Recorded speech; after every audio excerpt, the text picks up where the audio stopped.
नमस्कार, मैं श्रेया और आप देख रहे हैं डिजिटल इंडिया न्यूज। बढ़ते हैं खबरों की ओर। केरल तट पर जहाज में आग, नौसेना का रेस्क्यू ऑपरेशन जारी। केरल के कोझिकोड जिले में बेपोर से करीब 78 समुद्री मील दूर सिंगापुर के कंटेनर जहाज में धमाके के बाद आग लग गई। सूचना मिलते ही भारतीय नौसेना और तटरक्षक बल ने रेस्क्यू ऑपरेशन शुरू कर दिया। जहाज में कुल 22 क्रू सदस्य थे, जिनमें से 18 को बचा लिया गया है, बाकी 4 लापता हैं। भारतीय रक्षा मंत्रालय ने सोशल मीडिया पर इस घटना की पुष्टि की और बताया कि चालक दल ने जहाज छोड़ दिया और अब वे सुरक्षित हैं।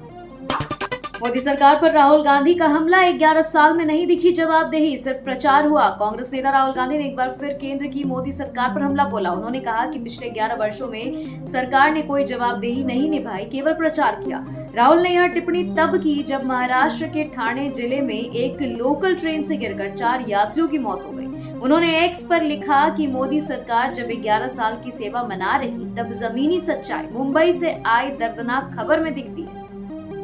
इंदौर हनीमून मर्डर केस, पत्नी सोनम पर हत्या का शक, गाजीपुर में मिली।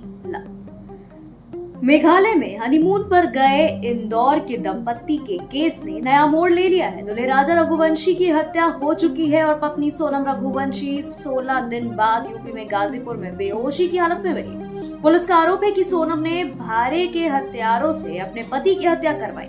फिलहाल वह गाजीपुर के वन स्टॉप सेंटर में भर्ती है और मेघालय पुलिस के आने का इंतजार किया जा रहा है।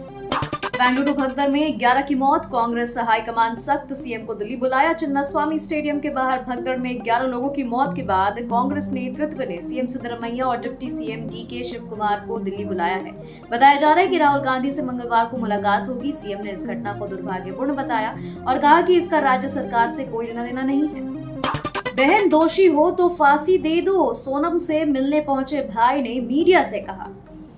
गाजीपुर के वन स्टॉप सेंटर में सोनम से मिलने पहुंचे उसके भाई गोविंद रघुवंशी ने मीडिया से बातचीत में कहा कि वह निर्दोष है, लेकिन अगर वह हत्या में दोषी साबित होती है तो फांसी पर चढ़ा दिया जाए। सोनम ने खुद परिवार को फोन कर बताया था कि वह गाजीपुर में एक चाय की दुकान पर है, जिसके बाद पुलिस ने उसे वन स्टॉप सेंटर में भर्ती कराया। न्याय को धर्म से जोड़िए, प्रेमानंद महाराज से मिलने पहुंचे एमपी हाई कोर्ट के chief justice. Madhya Pradesh high court के कार्यवाहक चीफ जस्टिस संजीव सचदेवा ने पदभार संभालने से पहले वृंदावन में स्वामी प्रेमानंद महाराज से मुलाकात की। इस दौरान महाराज ने उन्हें सलाह दी कि न्याय को धर्म से जोड़ना चाहिए और पद को सेवा का माध्यम मानना चाहिए। उन्होंने कहा, जो धर्म की रक्षा करता है, धर्म उसकी रक्षा करता है। अब्बास अंसारी को राहत, सजा के खिलाफ अपील स्वीकार, मंगलवार को सुनवाई। हेट स्पीच मामले में 2 साल की सजा पाए अब्बास अंसारी को राहत मिली है। कोर्ट ने उनकी अपील स्वीकार कर ली है और मंगलवार को मामले पर सुनवाई होगी। सजा के अगले ही दिन उनकी विधानसभा सदस्यता भी खत्म कर दी गई थी। आरोप है कि उन्होंने चुनावी रैली में अधिकारियों को धमकी दी थी। दिल्ली में लगेगा 3 नए वाटर ट्रीटमेंट प्लांट, पानी की किल्लत होगी कम। दिल्ली जल बोर्ड ने राजधानी में 3 नए वाटर ट्रीटमेंट प्लांट लगाने की योजना बनाई है। ये संयंत्र इरादत नगर, नफसगढ़ और छतरपुर में लगाए जाएंगे। इनसे हर दिन 235 मिलियन गैलन अतिरिक्त पानी की आपूर्ति होगी।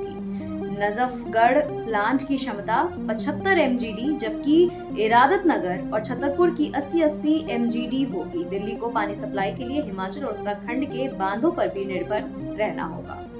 गर्मी सिर्फ दर्द नहीं, कैंसर है, आचार्य प्रशांत ने दी पर्यावरण पर गंभीर चेतावनी। दार्शनिक और पर्यावरण चिंतक आचार्य प्रशांत ने देश में बढ़ती गर्मी और जलवायु संकट पर गंभीर टिप्पणी की है। उन्होंने कहा कि यह सिर्फ गर्मी नहीं बल्कि पृथ्वी के लिए कैंसर है। यह चेतावनी एक सामूहिक विनाश की ओर इशारा करती है और हमें पर्यावरणीय मुद्दों को गंभीरता से लेने की आवश्यकता है। तहवूर राणा को कोर्ट से एक बार की राहत, परिवार से फोन पर बात की इजाजत। मुंबई आतंकी हमले के आरोपी तहवूर राणा को दिल्ली की अदालत ने परिवार से एक बार फोन पर बात करने की अनुमति दी है। अदालत ने तिहाड़ जेल प्रशासन को राणा के स्वास्थ्य की नई रिपोर्ट 10 दिन में प्रस्तुत करने का निर्देश भी दिया है। यह कॉल जेल मैनुअल के अनुसार निगरानी में होगी। खबरों के सिलसिलों में फिलहाल इतना ही। बने रहे डिजिटल इंडिया न्यूज के साथ। नमस्कार।